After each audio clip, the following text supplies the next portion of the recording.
This is Danny Hen. Today, I'm gonna talk about one remarkable phenomenon occurring in kind of neighboring country, Taiwan. Actually, when I found that news article, I was very surprised. I didn't know that situation until I found that article. So, have you ever heard Taiwanese government want to make its nation to be a bilingual society by 2030? By 2030, Taiwan wants to be a bilingual society which has two official languages.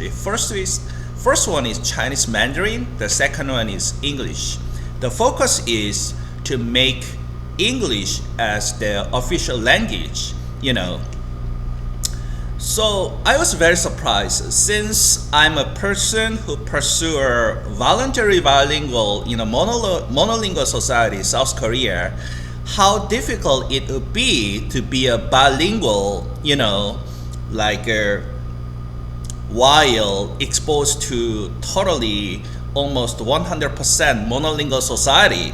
So I think I've thought about that issue for a while. Just today, I'm gonna talk about that freely with my opinion, and it's kind of open-ended question whether it is right or wrong. However, it is obvious that is the trend of English education all over the world, including South Korea as well. Let me briefly talk about South Korean education for a while. South Korean English education still has been conducted under the GTM, grammar translation method, almost in every class in South Korea nationwide. However, the trend of English education has been shifted from GTM, grammar translation, to CLT, communicative language teaching. Why is that? I think when looking at the Taiwanese shift of English education from GTM and CLT in early 2000, they must have realized their effectiveness of change pedagogy of English education from GTM to CLT, communicative language teaching. So I think, in my opinion, that is the way to go. That is the way to do for non-native English learners, not only in Taiwan but in other nations as well. However, we know it is very difficult. I think if English is not our first language, if it remains as a second or not second, as a foreign language,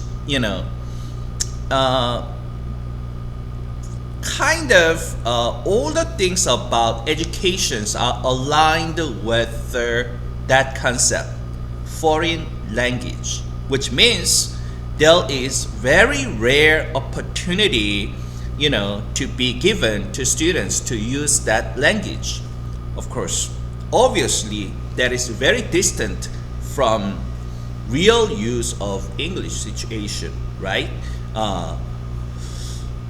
I think this trend will be kind of coming to Korean English education system as well, later or sooner. to deal with that, we have to be prepared for the shift. Especially at any international setting, no one wants to talk about translation, right? Everyone who might be involved in an international setting should be able to communicate with other countries' people using English, right? English is called lingua franca, so official language in so many areas. So that's why I think, of course, there are a lot of debates. There'll happen a lot of debates. Why Taiwanese government try to make their nation to become a bilingual society?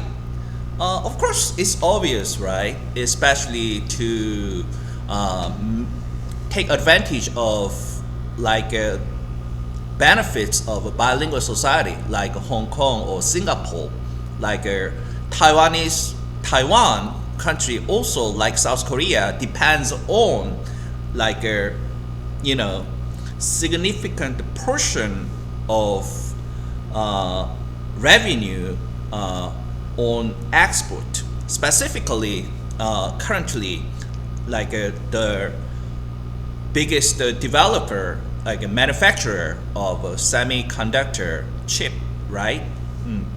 Like South Korea. So it's kind of deja vu. It reminds me of my country's situation as well. Korea, of course, has some major players in the world, like in a semiconductor industry, like chip makers, Samsung and SK Hynix. So we also heavily rely on exports as well. Especially our domestic market is very small. To be self-sufficient, we have to export our materials to other countries.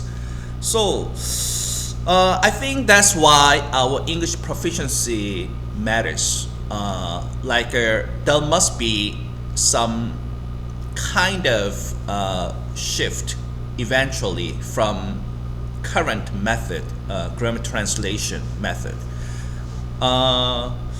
However, of course, there are a lot of opponents in Taiwan as well.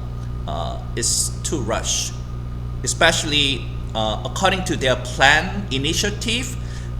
By 2030, they want to be in a bilingual society, Mandarin Chinese with English. It's too short. Especially, it takes a long time. As I told you, at my age, late 40, has taken long time. My English is still evolving and improving each year according to my endeavor and my efforts or struggles as well. There must have been a lot of trial and errors process. However, if we set a goal at a certain period of time, there must be a lot of kind of side effects as well. However, it's kind of double-edged swords. Taiwanese people or government or companies can make a lot of benefit from shifting to bilingual society. However, there must be a lot of people are lag behind of this trend who are struggling with developing their English proficiency. So I think nevertheless we have to prepare for this trend. Our education system cannot go long enough, to be able to catch up with the trend of English, how English is used at an international setting. Our educational system will eventually be altered or changed into communication purposes. So it reminds me a lot of thoughts how our education, English education system is, and how our Korean English education should be in the future or in the near future. I hope we wouldn't encounter any drastic change.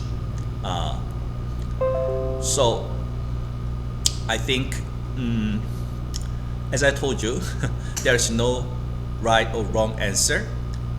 Just considering the genuine or authentic purpose of using any foreign language, we might not be able to dwell on the current education system. That's what I want to talk about today. So that's all.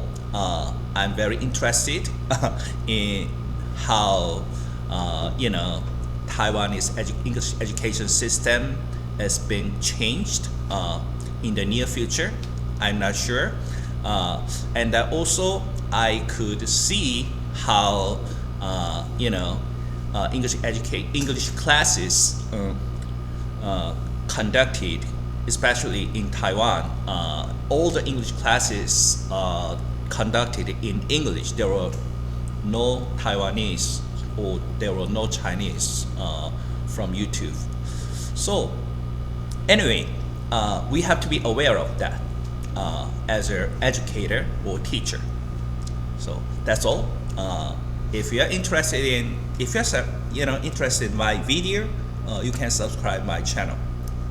Danny Han from Dennis English, South Korea. Thank you.